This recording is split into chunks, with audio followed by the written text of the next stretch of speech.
anything and everything. Do you ever wonder how to? Do you ever wonder why? About anything and everything. Then Doris is your guide. Anything and everything will open your mind. Anything and everything with Doris. Anything and everything with Doris is online. Remember.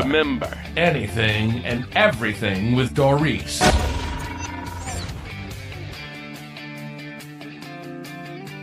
This episode is brought to you by WYSK Spark Radio, the spark of the South. Listen to hits from the 70s to now. Find it on Live 365 Spark Radio.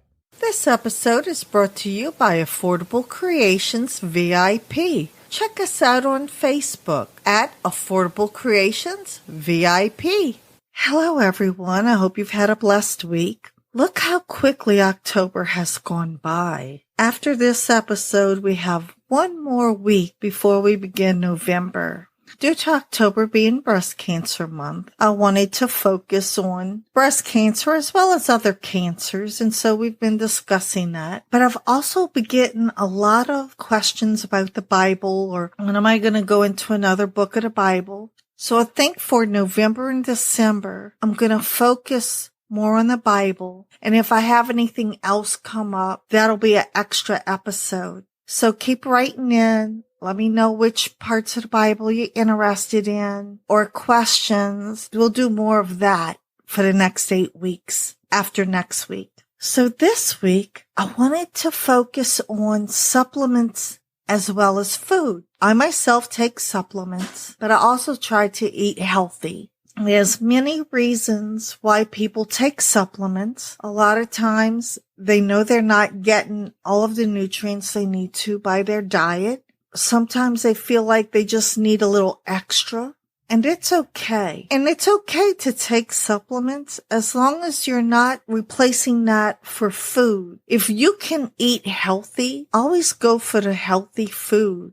But of course, in this world where we have a lot of running around and stuff to do, we eat a little more fast food than we should or whatever. I myself take supplements, so I'm not going to knock them. But I will tell you to be cautious in purchasing them. You have to do your homework.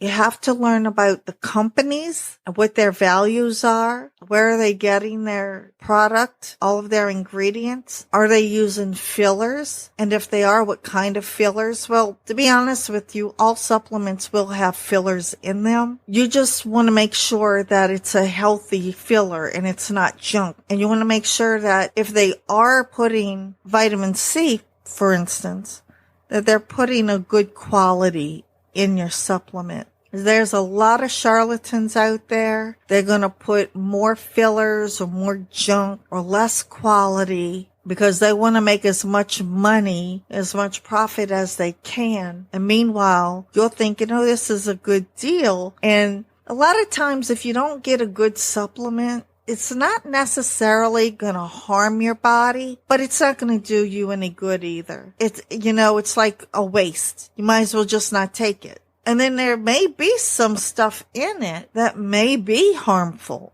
but it's not going to usually hurt you right away. It's over time you're going to start wondering. So it's in your best interest to do your homework. So it's in our best interest anytime we're buying something, no matter what it is really. If we're ingesting it, putting it on our skin, we really should know what we're putting in our body and on our body, right? So while the efficacy of anti-cancer supplements has not been proven, when choosing a supplement, health practitioners agree there are several ingredients that should be avoided. And that's including the artificial preservatives, the colors, the dyes, the sweeteners, the fillers such as hydrogenated oils. That should be avoided because they are associated with heart disease, stroke, diabetes, inflammation. These unwanted ingredients can show up in products that don't undergo further testing, including heavy metals, solvent residues, aflatoxins, herbicides, fungicides, pesticides, PCBs, dioxins, histamines, and melamines. Most importantly, It's important to seek the advice of your trusted healthcare professional when making important decisions regarding the health and well-being of your family.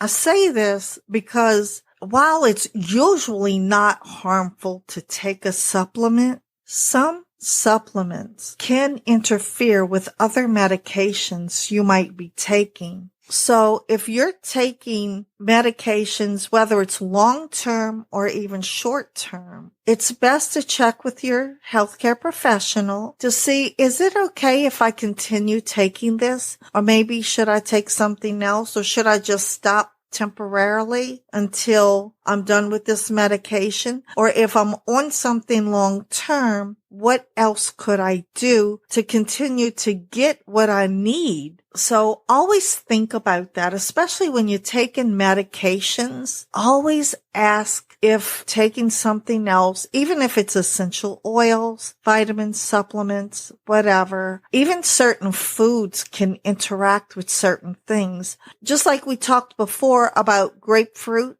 interacting with metformin, which is a diabetic medication. That's a natural food. But if you're taking metformin, you shouldn't eat it. Well, same thing applies with anything when you're on medication. So keep in touch with your physician and ask questions. Always ask questions. Now, brand names of supplements can matter since there are brands that insist on top quality and others, they just want profit. In essence, you get what you pay for. Cheaper supplements from grocery stores or shopping centers are more likely to be derived from cheap sources, making them more likely to be contaminated, contain more fillers than they should, and may contain very little of the active ingredient that you're buying it for in the first place. So this not only causes you to waste money, but to possibly harm your body as well. So, as I said, it's in your best interest to learn about the brands and choose them based on purity rather than price.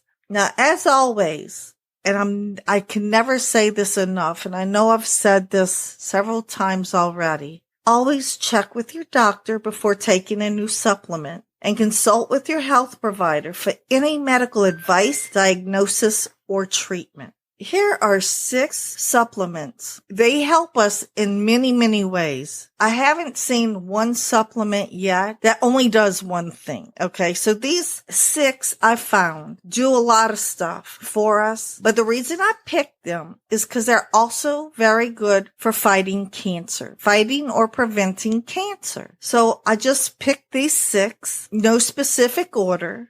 So number 1 is ground flaxseed.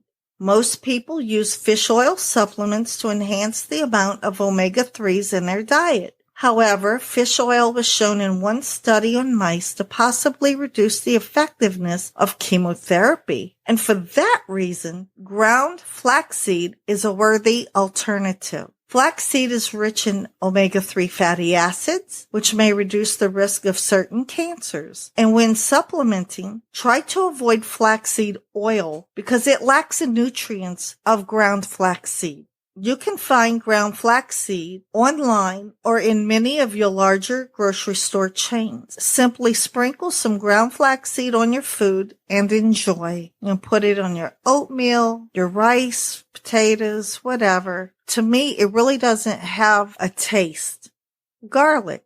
Garlic is a great choice when it comes to giving your body a little extra protection. To reap the benefits of garlic, you should eat 1 clove per day or 300 to 1,000 milligrams of garlic extract. Protective effects of garlic may include antibacterial properties, blocking and halting the activation of cancer-causing substances, enhances DNA repair, and a reduction in cancer cells spreading. Number 3, ginger.